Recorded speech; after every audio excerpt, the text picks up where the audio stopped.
想说啥？夫人，听我说，这里怕是守不到晚上了。一会儿我会派一队骑兵送你出城。你说什么？送你出城。你要赶我走吗？我去哪里？去哪儿都行，活下去。夫人，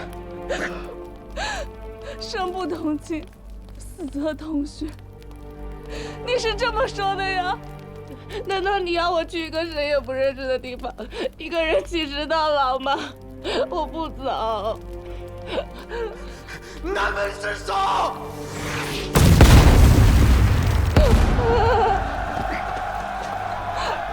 不要！不要！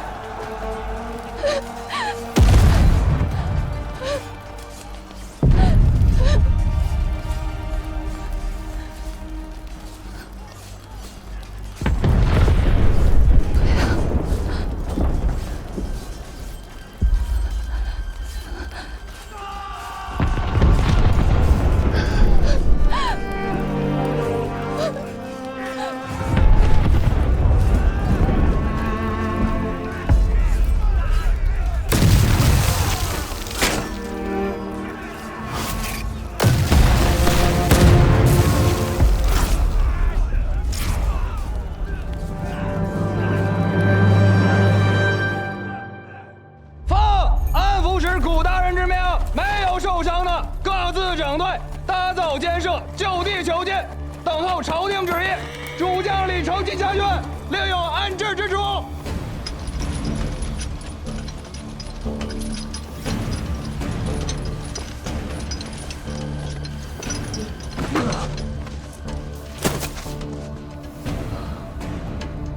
这两个是要监送京城的贼头，你们要好生照顾着。是。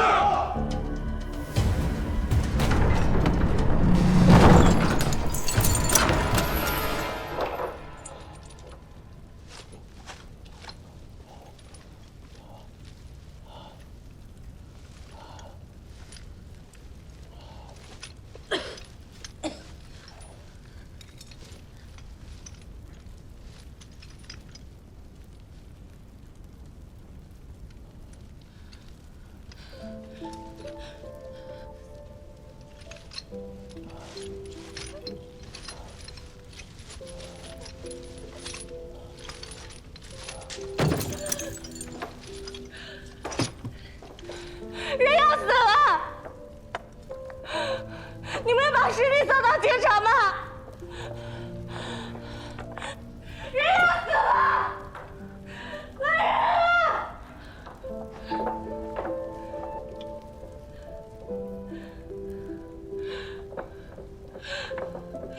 来个人啊！来人啊！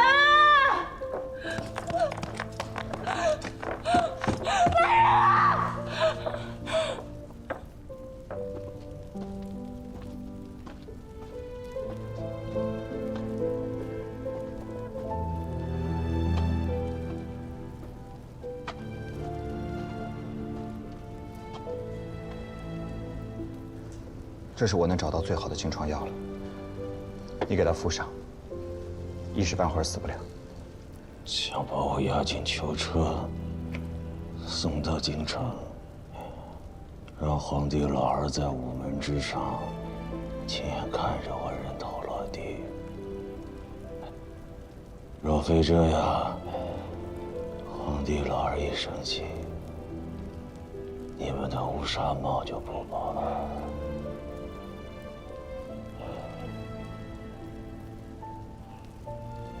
李成，你对我的误会太深了。埋在城下的那些投诚的兄弟，都是信了你的话才出去的。461条人命，我继承。若有报应，我不妥。但是我承诺白老先生的，我一定要做到。白衣梅，我必须要护她的周全。好了，谷大哥，你是老大人，我是小平民，我的命不用你管，我哪儿也不去。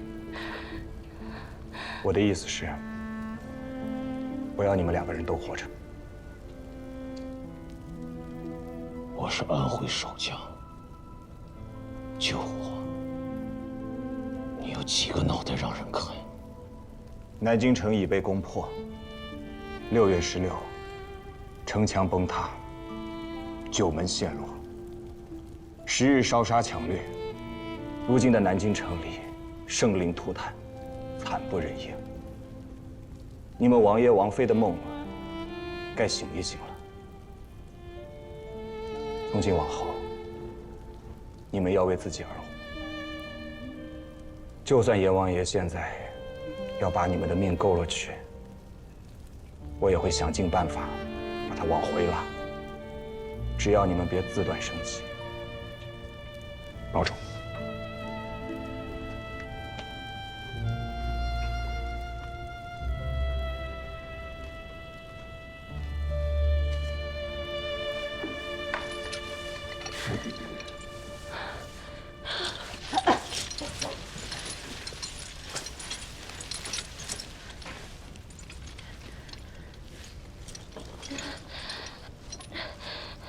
他的话你信吗？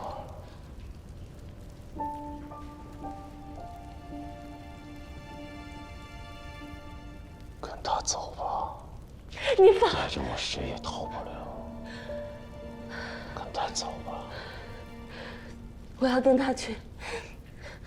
当初为何要跑出来？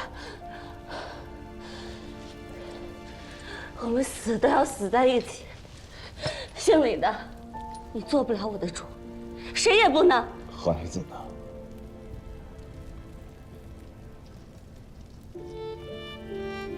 孩子做得了你的主吗？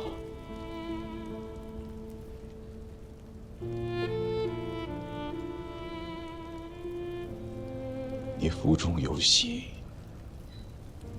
为何不告诉我？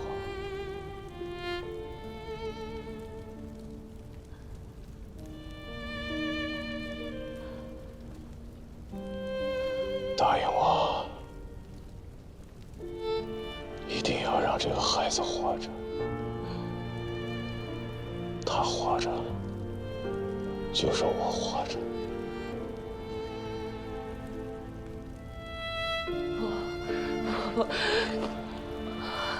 我不走，我们一起活下去。你好好养伤，我们都会好的，我们都会活下去的。就像你说的一样，天上的老爷子，他会帮我们的。我们做什么事情，他都会原谅我们的。啊！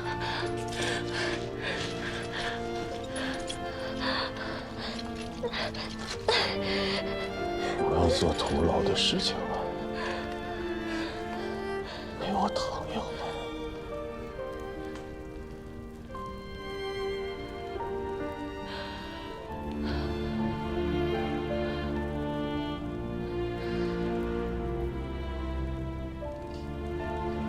难道你要剩我一个人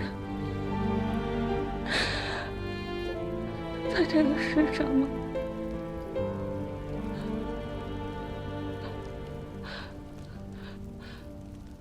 李成，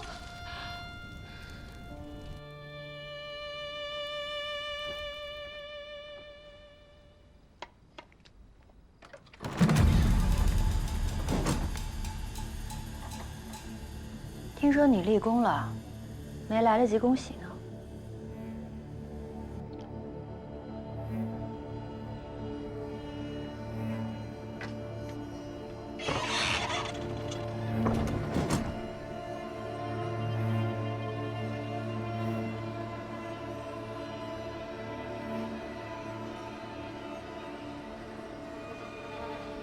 你难道不该给我个解释吗？我要解释什么？4败投诚的战俘不是我杀的，我不知情。你要是不信我，你动手啊！我若不信，你现在还能活着？李成那边，我去劝过了，他现在一心求死，我全不懂。你不是聪明人吗？劝人你不会吗？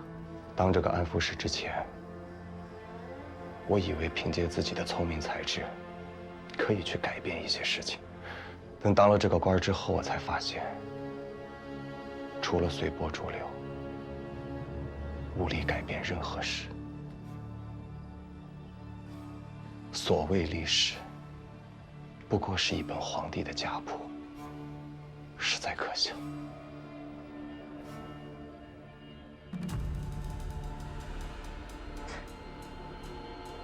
你倒是开悟了，是打算回去种茶，还是剃度为僧啊？我哪儿都不会去。既然我现在已经被卷到这件事情里来了，我就一定要护李成夫妇他们的周全。我需要你的帮助。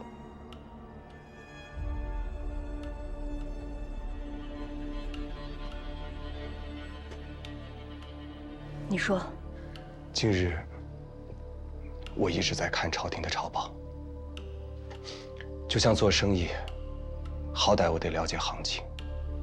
在那些朝廷的官那儿，李成他们就好像货物一般，待价而沽，可以交到老佛爷那儿换顶帽子，也可以招致自己的麾下扩充实力。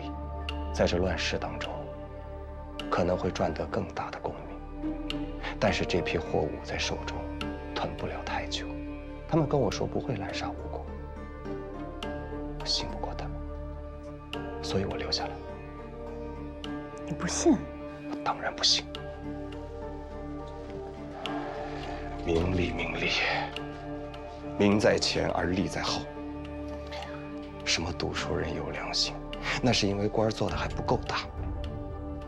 真的到了可以拿命去换顶子的那一天，又有谁会在乎自己曾经说过什么？为了全城的百姓，为了整个合肥城的安危，我现在必须要有一个更有实力的人出来帮我。我已经没本钱了，我要一个更有本钱的人，在背后为我撑腰。你说找谁？听说过九山，两江总督旗下的第一猛将。据我所知，他兵力雄厚，冠绝天下。他就是我心中那个有本钱的人。只是像此等英雄人物，怕是连你也接触不上吧？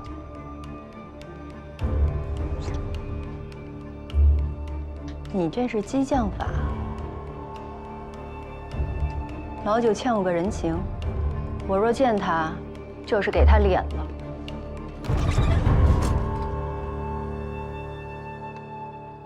今天你们送我进城的时候，是不是压根儿就没想过我能活着回来？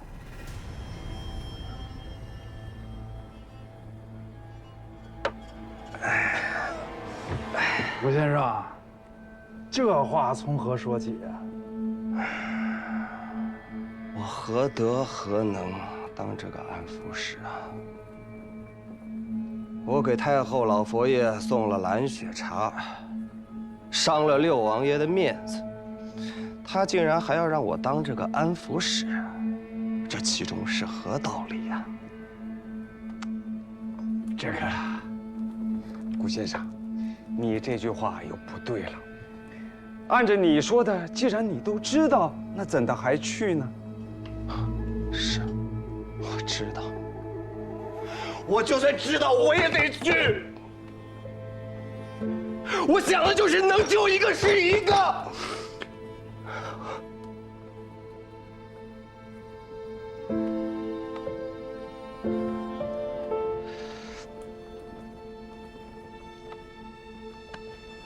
对不起，二位大人，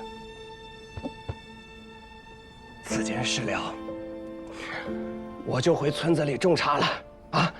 从今往后，我绝不会再跟二位大人争风头。之前是草民不懂事，多有得罪，这杯我自罚。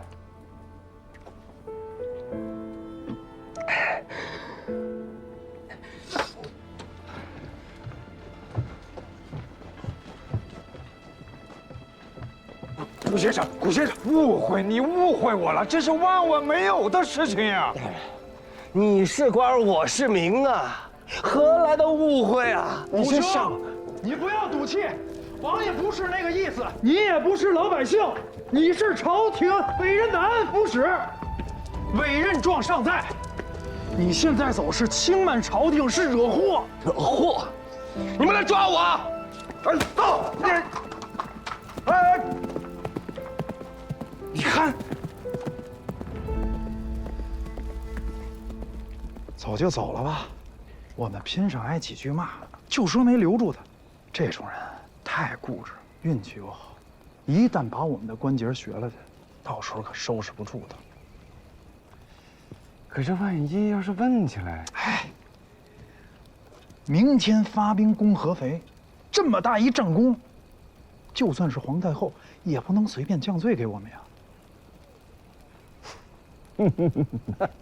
走，喝酒。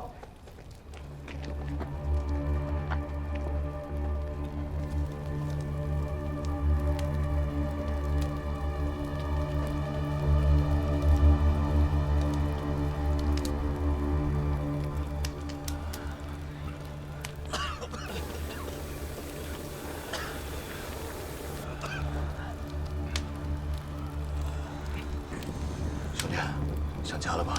啊？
恭喜乔大人，兵不血刃，一次歼灭这么多敌军。得亏你那好兄弟不在，他在，咱动手还真没这么痛快。天意。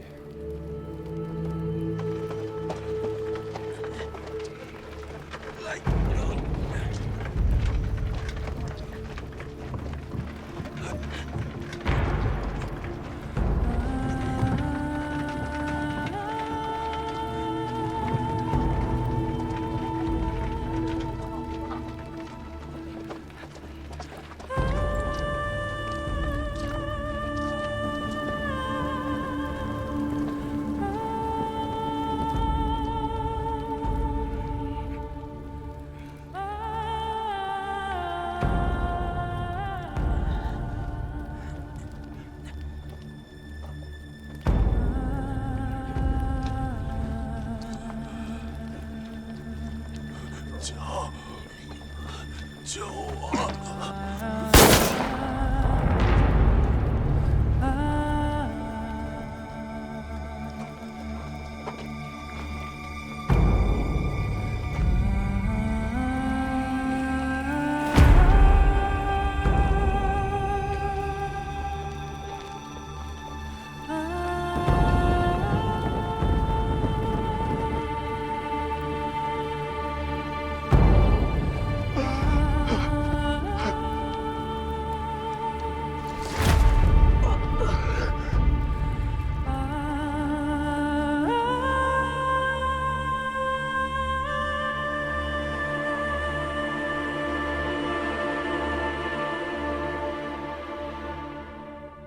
谷兄弟醒了，你这是气血攻心，伤了肺腑。我给你熬了些汤药。沙响不响？沙响不响？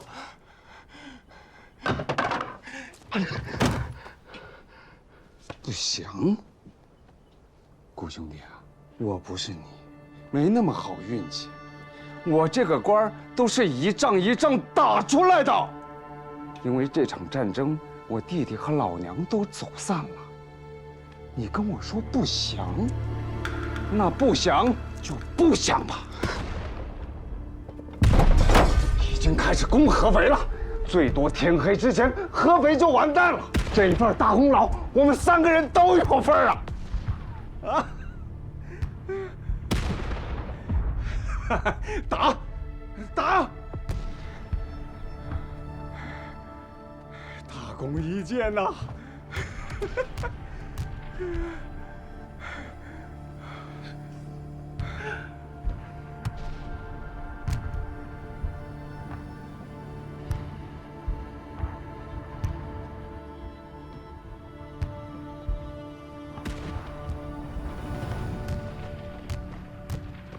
谷兄，你若真出了这个门，那我以后只有拿你当贼军了。你老娘兄弟都在，值吗？随我来。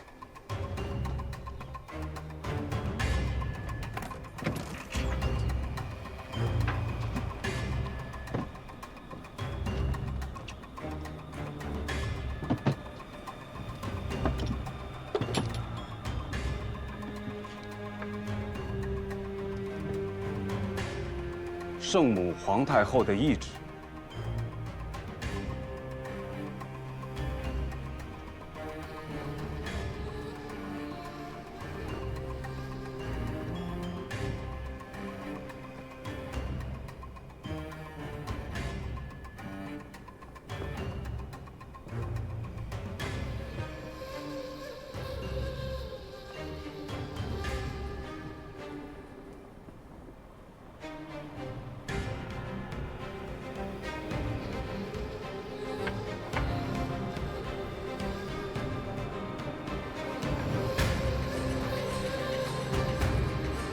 谷兄，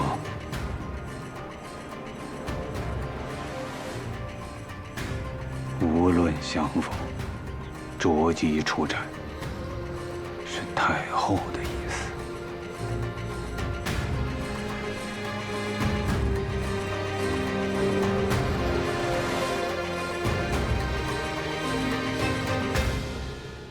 谷兄啊，你莫闹义气。我问你几句话，以今天的形势，他们能打赢吗？他们投降也好，战死也罢，朝廷终究不会放过他们，你承认吗？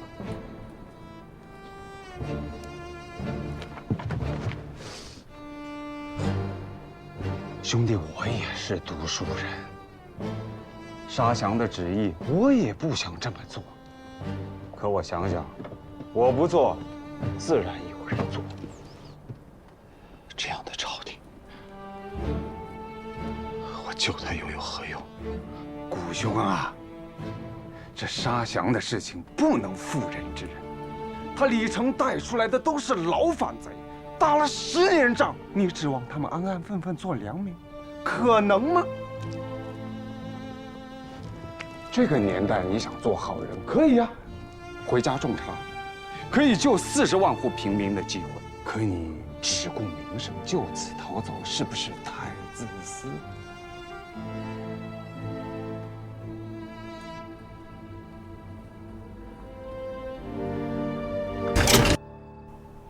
报！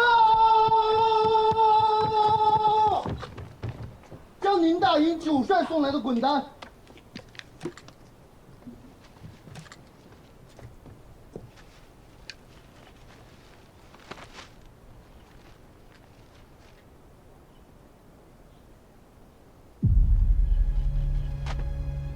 中午加双岗，去城里给我订最好的腌菜席。这。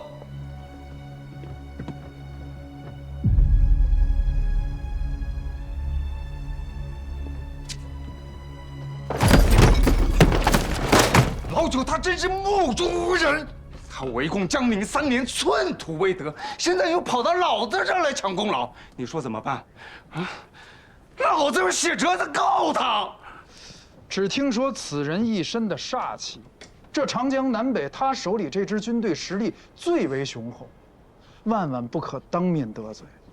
至于写折子，朝廷正指望他卖命，你说写了折子，朝廷是帮他，还是帮你？那我怎么办？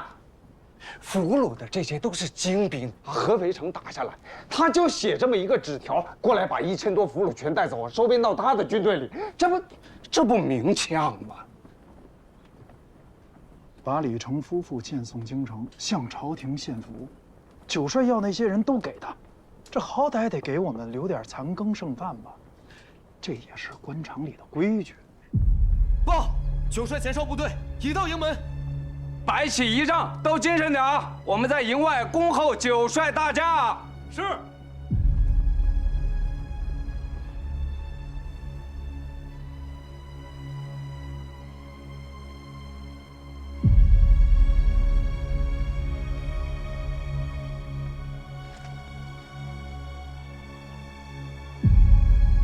咱们那个卖茶叶的安抚使呢？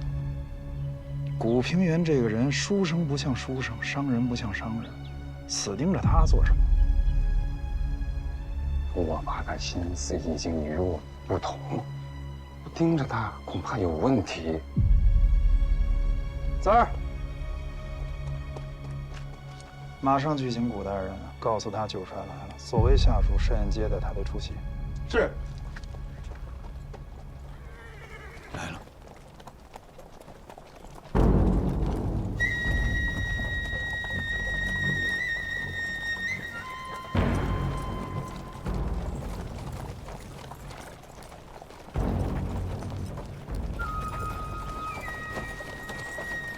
这好大的架子呀！老九这个马车倒是新鲜啊，洋人的乌龟壳。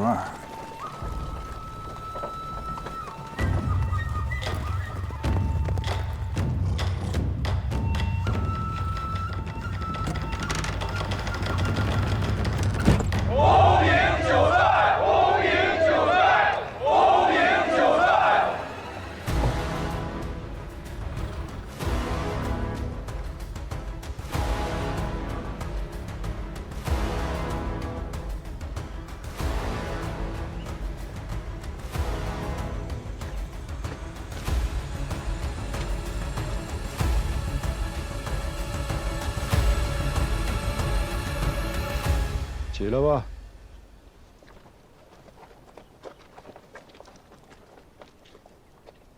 不敢。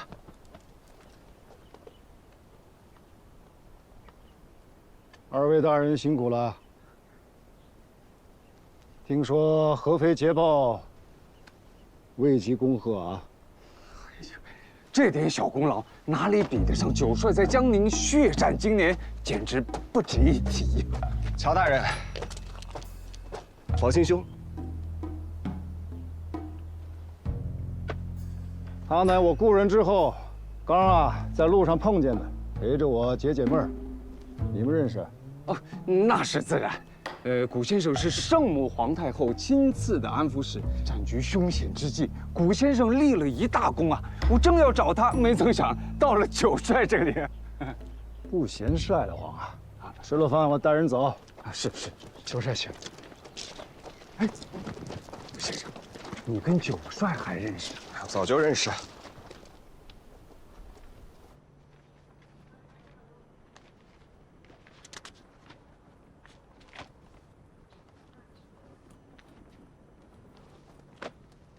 合肥城就1000多个俘虏兵啊！人呢？其他人呢？都杀了，回地了。哪里？围城那么久，饿的饿死，逃的逃走。这1000多人都是拼死护着主帅李成的，个个都是重伤。我怕九帅带不走，不如放在我这里，等他们把伤养好，用绳子捆了，再送到您的营里。眼不前儿我这仗打得手正壮呢。天杀的！瘟疫一闹，减员大半，我马上得补充兵员。这1000多个俘虏兵，喘气儿的今天我全带走。九帅，这1000多战俘确实伤得很重，我们替九帅整顿一下队伍，把他们头剃了，让他们吃饱了、穿暖了、精神养足了，再给九帅您送过去，不好吗？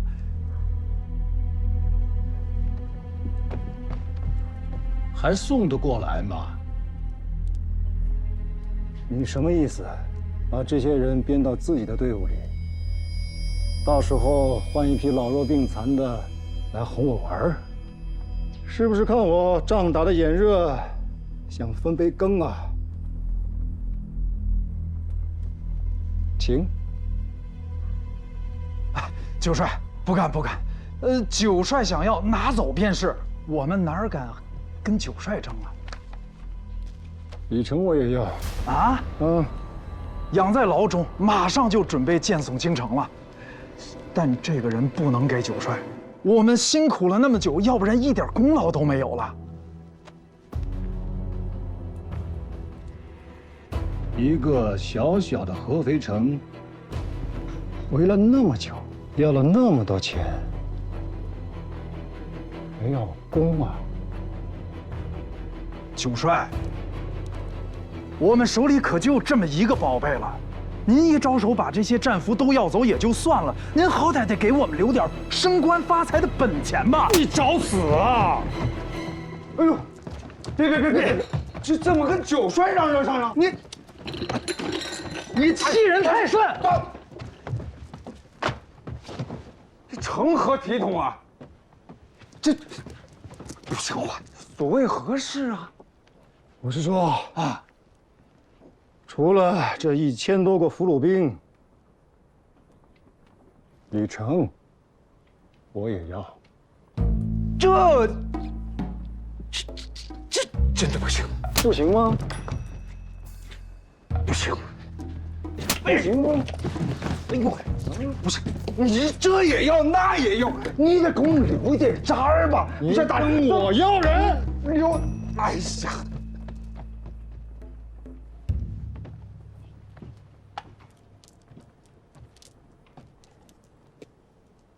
说话要算话，我替你出气了。就这么硬要啊？我老九又不是个生意人，我就是来欺行霸市的嘛。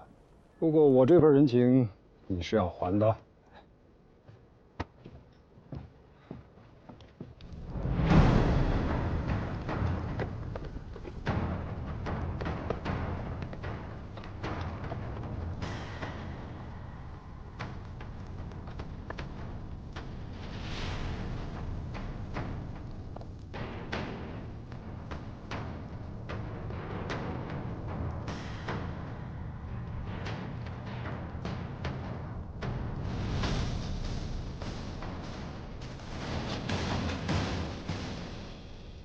还没挺尸吗？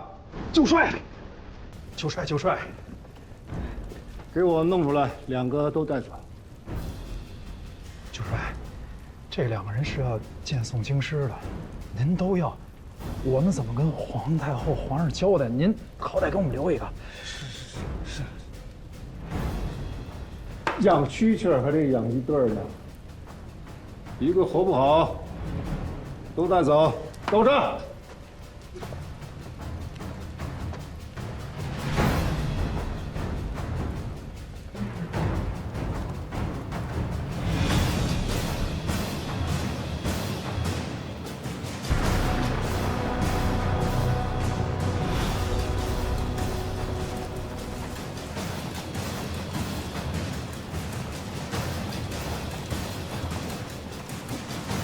九帅是谷兄请来的，是苏小姐请来的。老九出了名的吃人不吐骨头，本想着和他在战场上一较生死，没想到就这样被他拿捏了。他是朝廷的大将，怎么可能救人？莫要被他骗了。代价不小吧？代价确实不小。可是顾兄，你花的银子，怕是只能保住我们夫妻二人的人头。若想叫我这些兄弟都能活，这买卖该怎么谈？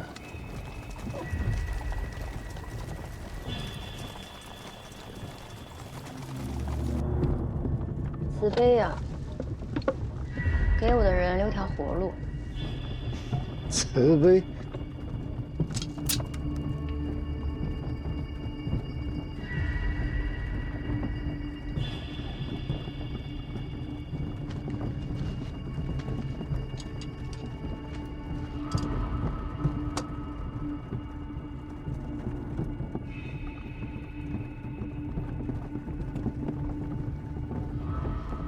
九帅的意思是，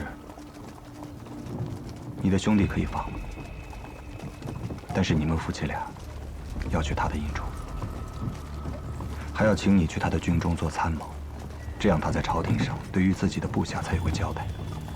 等到战乱平息以后，再把你们送回去。顾兄是冒着性命之忧犯险涉难，我不会为难你的。把衣服拿来，我答应你。停！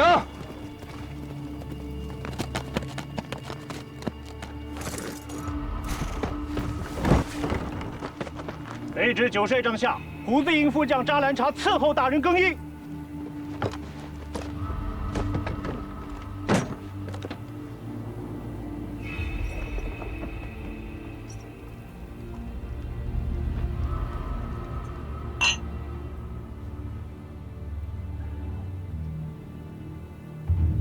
这个姓李的大贼头，打仗真是一把好手。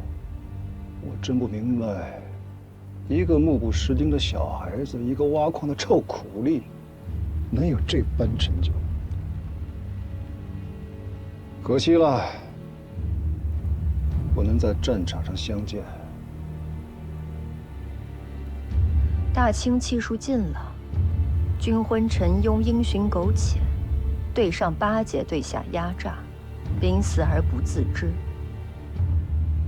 江南军事已了，草长莺飞，中原路飞。九帅，有没有兴趣问鼎中原？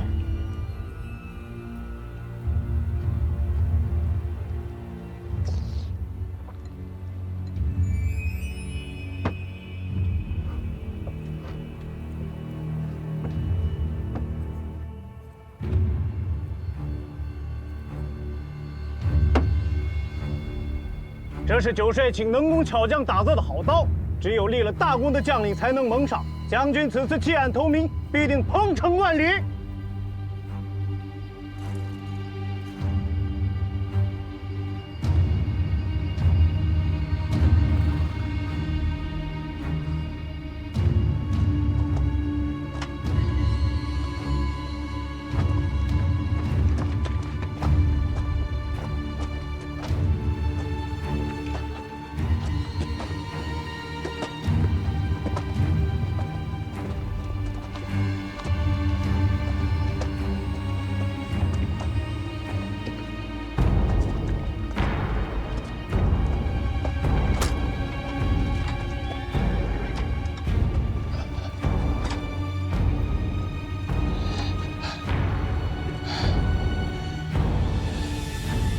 都坐下。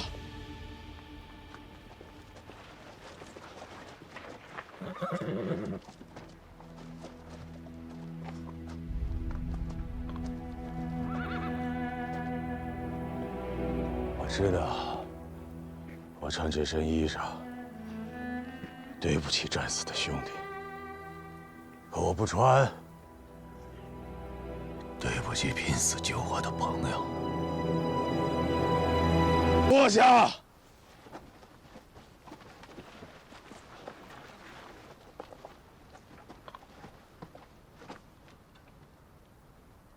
我知道，我穿这身衣裳，对不起战死的兄弟。可我不穿，对不起拼死救我的朋友。也救不了你们。我知道你们都不怕死，早在破城之日，我们就已经把命交出去了。可是今日不同，仗打完了，这辈子的仗打完了。日后，你们谁都不许再碰刀剑，洗尽手脚，刮掉头发，回家去吧。做工的接着做工，种田的就好好种田。土地刨荒了，需要深耕一下。撒下种子，活到明年。你要相信人间自有公道。如若不信，你便这般对他。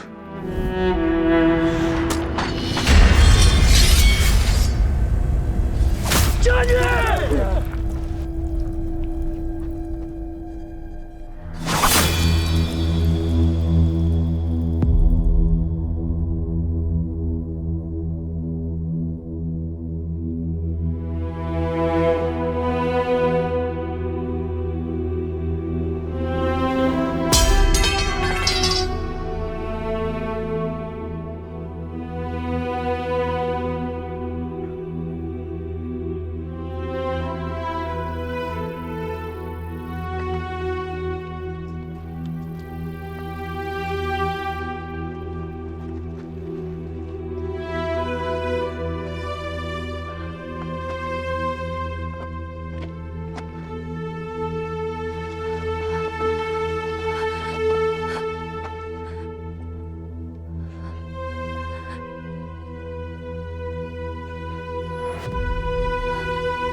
九帅辛苦了，我去处理后事。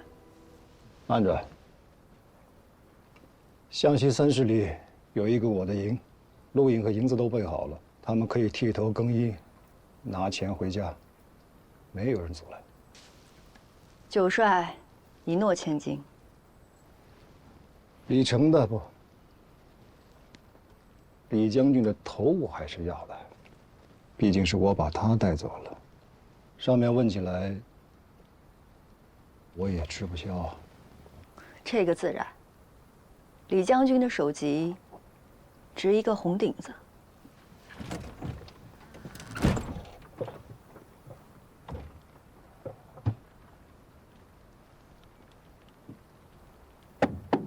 九帅有令，大队向西30里，剃头、洁面、领录影发路费，各自返乡。是，属下早就预备好了。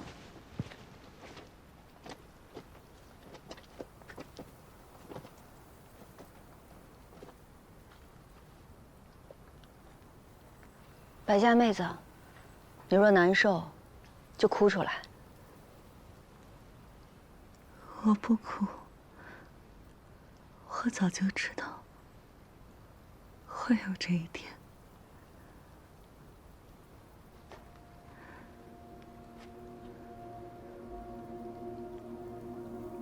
求人得人，我替他高兴。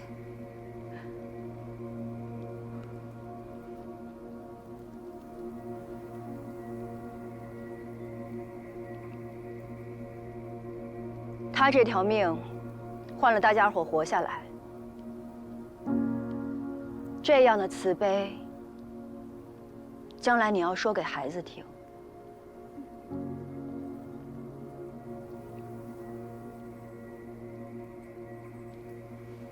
来人，抬走！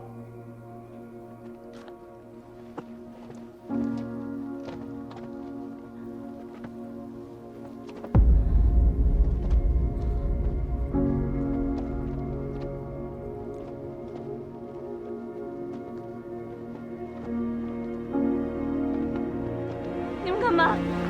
你们要带他去哪儿？你们要带他去哪儿？他们会送葬他的。不会的。他们不会，放开这条街的女人，他们要的只是他的脑袋，他们只是家人。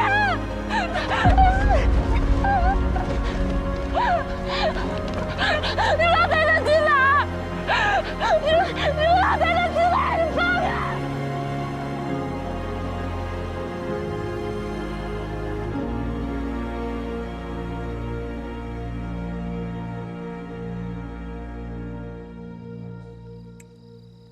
白小姐还没醒，我哥呢也不干活，这全家就指着我一个人，当牛一样的使唤。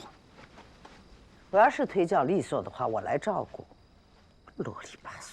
你说这别人当官吧，那都是花花轿子、金山银山，我哥倒好，当个官差点没把自己当死。他就是没我这个脑子。你要让我国老二当官，别的不说，先整2房1太太。你做梦去吧你！娘，我跟您商量个事儿呗。你说我这么一个大老爷们儿，天天照顾女客，他也不方便。要我说啊，我们请廖姑娘来帮忙，对大家都好。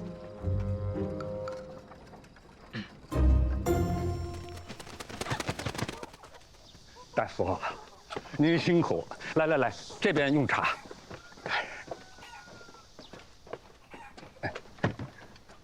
大夫，情况怎么样啊？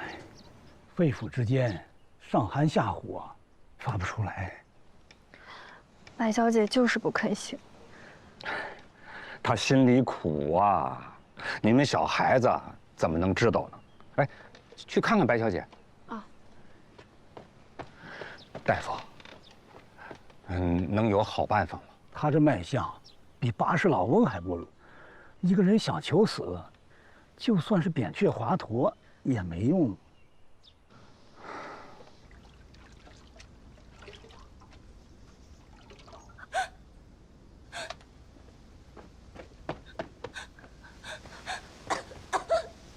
白小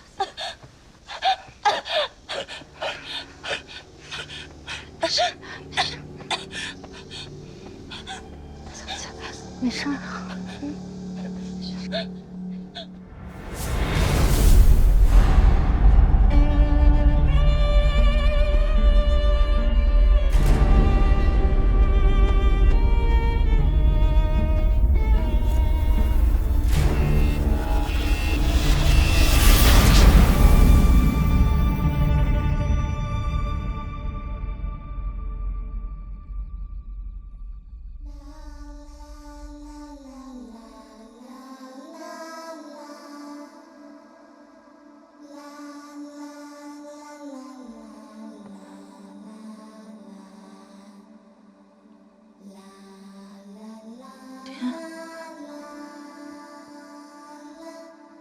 爹，我可算是见到您了，爹。傻孩子，你哭什么呀？刚才是不是做噩梦了？是，我在哪儿啊？你不认得了？这山上都是咱们家的茶园，我常常在这里喝茶。你答应我要陪我下棋，棋子还没摆上你就睡过去了。我睡了很久吗？一炷香的功夫吧。怎么了？梦见什么了？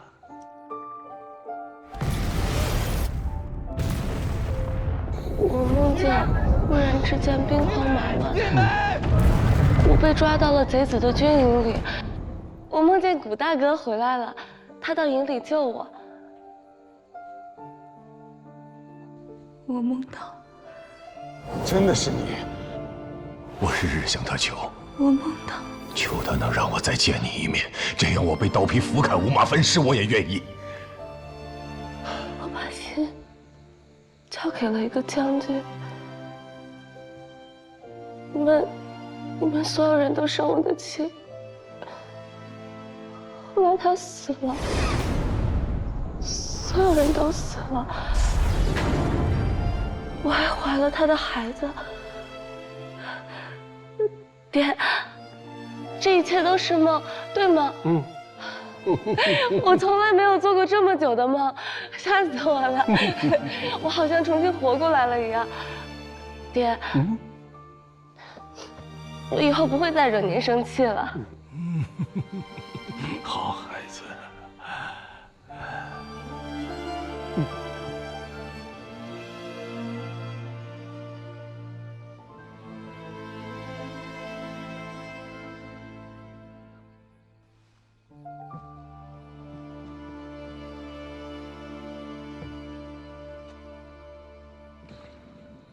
那我问你，如果那个将军再来，你还是会跟他走吧？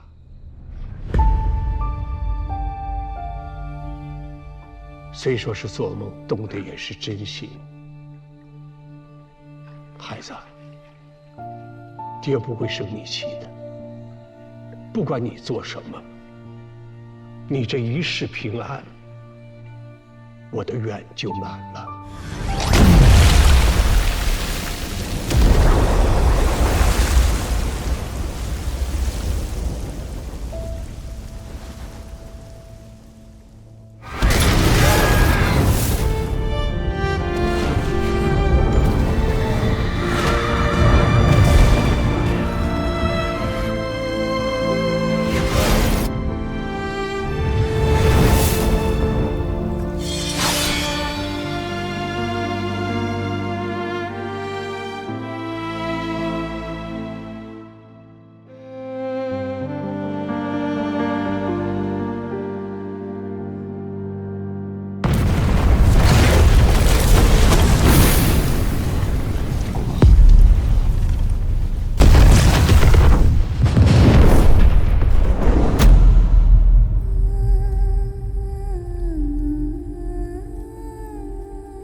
谁啊？来了来了来了！哎，二爷，老太爷，我哥身体不好，他不能见客。哎，我们是真心的来看看古先生。既然如此，我们就不进去了。二，礼物。胡老太爷，哟，古先生，你怎么起来了？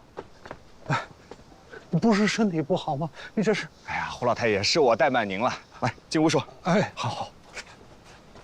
老太爷，有什么话您不妨简直了说吧。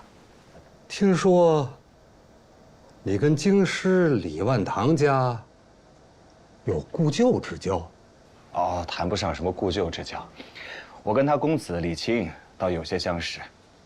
李万堂可是江北第一豪富啊，我哪高攀得上？哦，是这样。你这个天下第一茶，可把他惹恼了。他召集了很多的茶商，搞得同仇敌忾。今年1两安徽茶都不许买。李万堂有那么大能耐？李百万他老人家家大业大，我们也不是1天2天的关系了。要不请老爷子出来调解一下？毕竟古平原的事情是他一个人的事，这把我们所有安徽的茶商都算进去，恐怕有点不太合适吧？对呀，他一个人的事儿，这匾可挂在茶商会呢，这话怎么讲？哎，不是那个意思。这圣母皇太后啊，给我们这块匾，它不是我们求来的。这天上掉馅饼砸脑袋，没地方说理去啊！这还恨上我们安徽的茶商了，我们也委屈啊！对呀，理儿是这个理儿，可那些个茶商不干呀，赔了这许多银子，都让你们徽茶争了彩头。现在这世道，兵荒马乱，走到哪儿都得用银子说话。我们家老爷子的面子值不了那么多。我这次来呢，就是打算和大家伙商量一下，啊，今后如果还想和李家合作的话，这次春茶的价格打个折。这李万堂跟洋人有交情，这私底下订立了一个什么攻守同盟，哎，这些洋人今年1两茶都不收，这可就糟糕了。慢着点，老太友，我家虽然是世代种茶，可是我卖茶确实没什么经验，您得教我。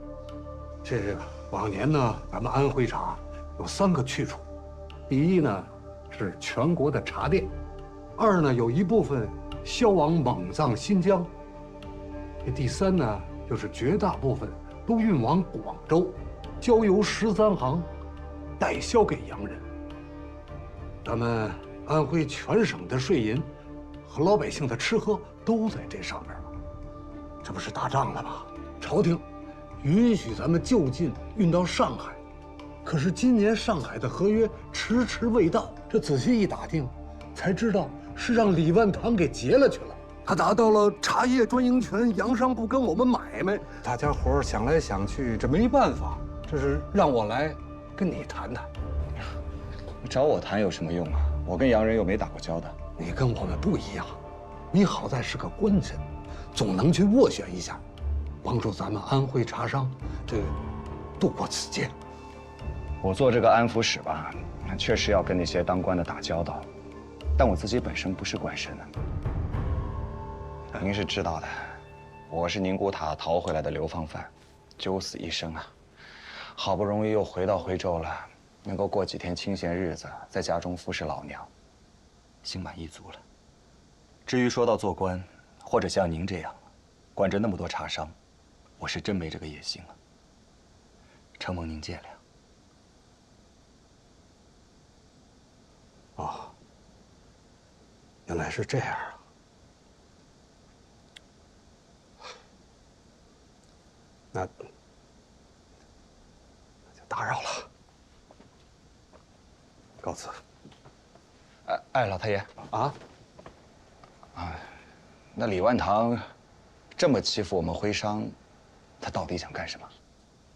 他说你这天下第一茶抢了他的风头，你要是不死，他就不安生。啊？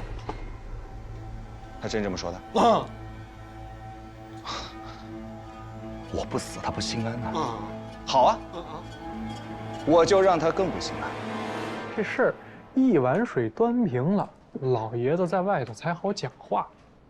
那您是说几折呢？说呀，说呀，2折吧。啊，2折！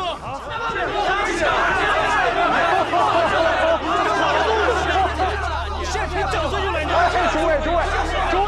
诸位，不要着急啊，一个一个说。这天底下可不是只有我家老爷子会卖茶呀，你们做了一辈子茶叶生意，个个都是大行家。按理说，我就是赶着学也不够格，可就一样。李家蒙圣恩代表朝廷总管一切茶叶的外销事宜，这里头的一起一落，麻烦可就大了。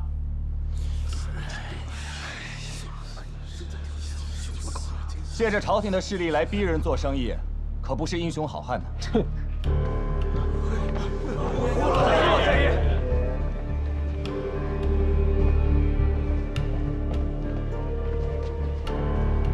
我一猜就是你。上次你通知玉儿他们过去救我，还没有来得及当面感谢。感谢就不必了。怎么，你下定决心要趟这趟浑水了？诸位，我看在古平原的面子上，原有的折扣加上1成。不过这也就到头了。你好大的口气啊！兄弟，我可不敢苟同。哼，那咱们就走着瞧。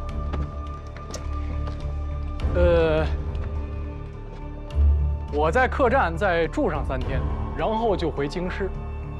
我等你们的消息。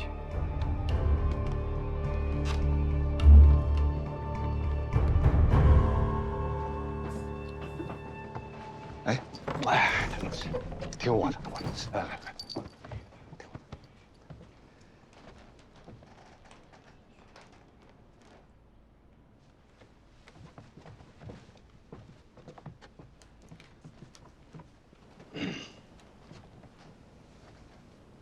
各位，我请古先生来处理此事，大家伙儿都没意见吧？他要真仗着朝廷的势力，我怕古先生也赢不了啊。赢不了怎么办呢？去死啊！2折，全安徽种茶的人都把脖子扎起来，不要吃饭了。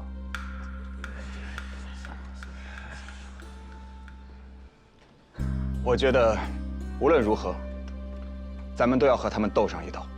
这2折的价格是李万堂他自己定的，朝廷哪里管得了那么具体？李万堂手眼通天，长江南北这么多茶户，那些大茶商又恨我们，怎么个斗法呀？对呀，现在不像之前，不是只能通过广州13行去和洋人做生意。兄弟，我想跑上一趟。把这条路给他踢开，他李万堂能做到的，我们一样能做到。